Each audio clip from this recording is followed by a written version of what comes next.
This is where I like to come to talk about true crime cases, true crime facts and statistics, as well as missing person cases that I don't feel have gotten enough attention from mainstream media.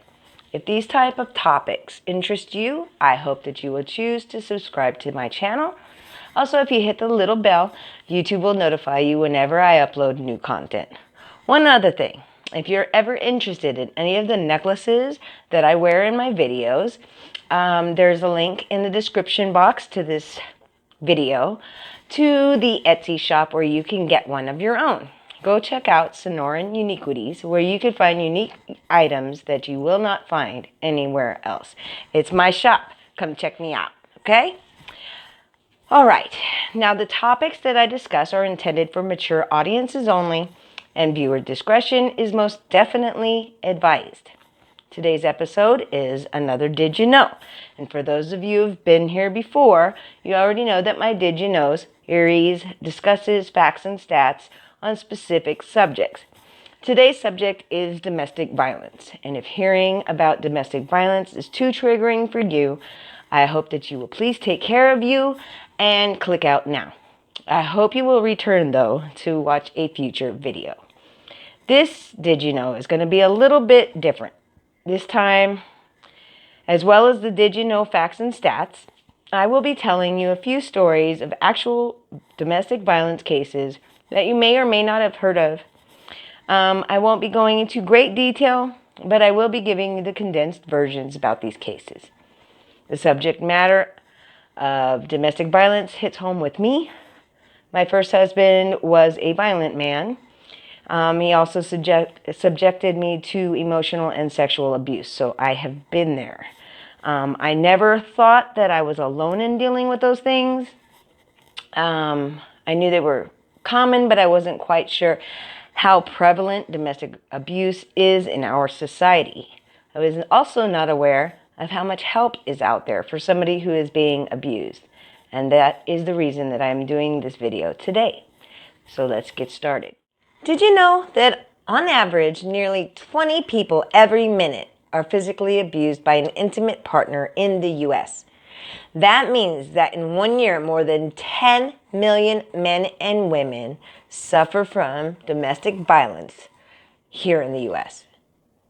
Did you know that 1 out of every 4 women and 1 out of every 9 men experience severe domestic violence during their lifetime? Did you know that on a typical day in the United States, there are more than 20,000 phone calls placed to domestic violence hotlines? Did you know that domestic violence accounts for a minimum of 18% of all violent crime in the United States? And did you know that 72% of all murder-suicides involve an intimate partner, and that 94% of those victims of these murder-suicides are female? Domestic violence is not only a problem here in the United States. In Israel, Diana Roz, 35, was an Israeli couples counselor who helped women in abusive relationships. She was married to a man named Amir Roz, who was a police officer. And on February 5th, 2020, Diana got into an argument with her husband, who proceeded to tie up 3 of their 4 young children. The youngest was a baby who was sitting in the high chair right next to them, and he didn't feel the need to tie the baby up. He then began to beat on, stomp on, kick, stab, choke out their mother before the children's eyes. And as she's screaming for help and in pain, the oldest daughter, 7 years old, broke free, ran for the door of their home. And right before she got to the door, Amir grabbed her and threw her down a flight of stairs. When Diana tried to flee, he shot and killed her right in front of her horrified children. Domestic violence is a global issue with no end in sight. Part of the problem is the mentality that men and women are not equal, but try to remember that women are not the only victims of domestic violence. Many men are victims as well, and it can be difficult for both men and women to report the abuse. Did you know that President Abraham Lincoln was a victim of domestic violence? His wife, Mary Todd Lincoln, would belittle him in front of his friends. She threw food at him while he was at work as President of the United States. She's hit him. She had thrown hot coffee on him. He had a meeting with some of his friends and co-workers, colleagues, at his home, and she wanted him to start a fire in the fireplace. And he took longer than she thought it should be taking him. So she picks up a log in front of all these people and cracks him upside the head. Now, I tell you this story just to illustrate the fact that although domestic violence most commonly happens to people in lower socioeconomic classes, it does and can happen to people of wealth. There is no one race, gender, or socioeconomic class that's affected by domestic violence. It can happen to anyone, anywhere. And it happens more than statistics say because far too many abuse cases, far too many cases take place and people don't report it. Nearly 3 years before Gabby Petito's very publicized abuse, disappearance, and murder case was out all over the news, a pregnant Shanann Watts, I'm sure you've heard of, and her 2 daughters were reported missing by one of her close friends on August 13th, 2018. She had missed a business meeting. She had missed the OBGYN appointment. She failed to return anyone's texts and calls, and this is absolutely not like her, okay? The police department were called, and an investigation ensued. Her husband, Christopher, or Chris Watts, was the obvious main suspect as he had been having an affair, and he failed a lie detector test that he actually offered to take, and he failed it horribly, okay? After a while, he admitted to the police that he did strangle her. He strangled Shanann in a fit of rage because he was denied a divorce by her. He also admitted to smothering his daughters. He told police that he loaded them all into the back of his work truck, wrapped in blankets, and then he drove off. He left his daughters' bodies in a remote oil storage container that belonged to one of his employers. He also stated that he buried his wife in a shallow grave about 100 feet away, and it was assumed that it's because he couldn't fit her into the same container that he fit his children into. Now, the fact that he blamed Shanann for his horrendous actions is typical. Abusers rarely take full responsibility for their actions. Did you know that battered women are 75% less likely to die when they don't leave their abuser? Now let me repeat that so it sinks in. Battered women are 75% less likely to die when they do not leave their abuser. I am really sick of victim blaming. Things like she should have left, she had choices, or she should have called the cops or had him arrested. Why did she stay if it was really that bad? What did she do that made him so mad? How about the fact that the abuser is the problem? No one, male or female, deserves to be beaten, raped, terrorized, especially by somebody who claims to love them. Phoenicia Ratliff was 23. She had met her boyfriend, 24-year-old Jamarcus Black, in high school. They were a couple for about 8 years, but they never lived together. He spent many nights with her at the home that she shared with her mom and 4 siblings, but they never moved in together, okay? Phoenicia was very outgoing, loved by many, super motivated, and she juggled 2 jobs. One was at Subway, one was at Walmart. She was also a full-time student, and she was studying early childhood education at the Jackson State University. She loved kids, and she was set to graduate in December of 2020, and she was really looking forward to a future teaching career. In January of 2019, Phoenicia found out that she herself was pregnant. She was so excited. But then suddenly there's this drastic change in the couple's relationship. Why? Well, Jamarcus didn't want the baby. He wanted her to have an abortion, but she refused. And he started blaming her for trapping him with a baby and getting pregnant on purpose. After their daughter Jordan was born, she was born in November 2019, Jamarcus continued accusing her of trapping him with this baby, and when that didn't seem to hurt her as much as he was hoping, he began to use their daughter as a pawn against her, which is another typical behavior. Whenever he and Phoenicia would argue, he would take the baby to his dad's or his aunt's place, and he would stay there, withholding any kind of communication or visitation of their daughter with her mother, until Phoenicia would apologize or do whatever it was that he was wanting her to do. He also started stalking her. He would follow her when she was driving her car. He would show up at her in class when she was in class and make sure she was actually in class. He even climbed up the front of their family home to watch her sleep and make sure that there was nobody else in bed with her. He would constantly accuse her of cheating on him with other men, and he would even smell her before they would be intimate. I have found that the abusers that do this are usually the ones who are cheating and fucking up in some way. But anyways, she had no time at all to be cheating on him. She was a new mom, not to mention a full-time student with 2 jobs, okay? And even if she had been, which I don't believe for a fucking second that she was cheating, even if she had been, there's no excuse for what comes next, okay? He could have broke up with her. He could have just left her alone and just became, tried to be a good father to their child, but he didn't have to have a relationship with her. There is no excuse, no reason that is good enough to abuse somebody. If you're not happy, get out. Anyways, that's my 2 cents. By spring of 2020, she had enough of his bullshit. She broke up with him. But that didn't stop the fights, unfortunately. Only now, that same douchebag that was whining about being trapped with a baby, now he wants full custody of their daughter, okay? He didn't want that baby. What he wanted was another way to control and hurt Phoenicia.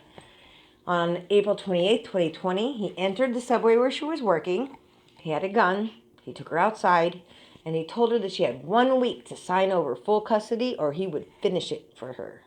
Phoenicia saw and flagged down a passing police officer. Jamarcus was arrested. His gun was confiscated. 2 weeks later, he bailed out of jail. And before he was released, a judge told him that he could not contact Phoenicia for any reason, and he could not possess or purchase a firearm. Well, of course, he got one anyway. And 3 days later, he drove to Phoenicia's home, and he was hiding behind a tree. When Phoenicia arrived home from work, When Phoenicia arrived home from work, from her late shift when she was working at Walmart, he grabbed her up at gunpoint in her own driveway. Her mom, Suzanne, was standing on the front porch. She did this every night. She would stand out there to make sure her daughter got home safely and got inside. This time, though, she witnessed her daughter's kidnapping. Phoenicia's younger sister, she was 21. Her name was Alexandria. She tried to save her sister, but when she got too close, Jamarcus shot her in the leg, right in the thigh. He then forced Phoenicia into his car and sped off with her. Around 6 a.m. the next morning, Suzanne got a call from Jamarcus. Suzanne, remember, was Phoenicia's mother. She got a call from Jamarcus, who had been driving Phoenicia all across Mississippi all damn night. And police were tracking his cell phone, but had yet to pinpoint their location. She said he sounded very nervous on the phone, and he told her to take his daughter to his aunt's house. Now, Suzanne thought that this meant that in exchange for his daughter, he was going to release her daughter. So Suzanne takes the baby and arrives at his aunt's house. She was really surprised to see his mom, Elizabeth, who lived like 2 hours away. She was shocked that she was there. And all his mom could say to her was, "I am so sorry. I am so, so sorry." So Suzanne drops off her granddaughter, and then she had to go to work. I can't even imagine how hard that would have been for her, going to work, not knowing if your daughter's okay, where she is, if and when she's going to get released. I mean, the last time she saw her, she was being held at gunpoint and kidnapped, right? So she goes to work, and on her lunch break, she gets a phone call, and it's from Phoenicia. Her daughter was crying, said, "I want you to know I love you, Mom, and I love you all." And then the call got disconnected. And not long after that call, a police officer came into Suzanne's workplace and asked her to follow him outside. He then told her something that would change her life forever. He informed her that police caught up to Jamarcus's car and attempted to pull them over. Instead of stopping, he led them on a short high-speed chase that ended when he crashed the car. It wasn't a super severe crash, but it disabled the car. He was surrounded by police with their guns drawn. They told him to exit the vehicle. He refused to exit the vehicle, and instead he shot Phoenicia in the head and then killed himself. Another story, Renita Nunu Williams. Nunu was her nickname. She was a popular home decorator and mother of 3 from Shreveport, Louisiana. Her loved ones described her as a happy, very popular person. Her clients loved her. She was extremely good at her job. And the only downfall they could say about her was that she liked to post a lot on social media, especially on Facebook. So Renita was also, by the way, not afraid to speak her mind, and because of that, her account on Facebook will get suspended a lot because the language she uses, Renita was in a relationship with a man named Jonathan Robinson. He had grown up in Shreveport, but then recently moved to Houston, Texas. Everyone in Renita's life at first liked Jonathan. They said he was a good father figure to her kids, but then Jonathan became controlling, and he did not like that Renita wasn't afraid to stand up to him. Something that drew him to her in the first place turned into a problem for him. They maintained a long-distance relationship, but Renita found out that he was seeing another woman in Houston named Sharika. He didn't really hide it. It's not like she had to find out. There had been times when Jonathan would leave her house early and tell her that he had to hurry up and go back with Sharika, and Renita was over it. She broke off her relationship with Jonathan in the fall of 2017. After she broke up with him, she decided to go to a friend's birthday party and celebrate her new single life, and while she was out there, she met a man who also knew her cousin Trina. Trina described this man as a good person, and soon Renita had a new man on her arm, and she made her new relationship public. But after a while, she realized she had to be more cautious because Jonathan was from Shreveport, and he had friends there, and he was not happy with her dating a new man, even though he could date several women at one time. He had his friends that lived where she lived, so he would have people spying on her, texting and calling him, and letting him know where she was at and with who. In February of 2018, Renita went out with her friends. She posted where she was on Facebook, and they went to her friend's house, and then they went to a club, and she was out with with her friends, having a good time, and with her new man. And Jonathan just shows up there at the club, and according to witnesses, he grabbed her by the neck. He had a criminal record of assault and domestic abuse battery. When he didn't get what he wanted, he would retaliate against whoever he was with in a really violent way. In March 2018, Sharika started talking shit about Renita online. And she would say that Renita needs to stop messing with Jonathan because he was her man. Renita wanted to defend herself. So, they was calling each other names back and forth or whatever.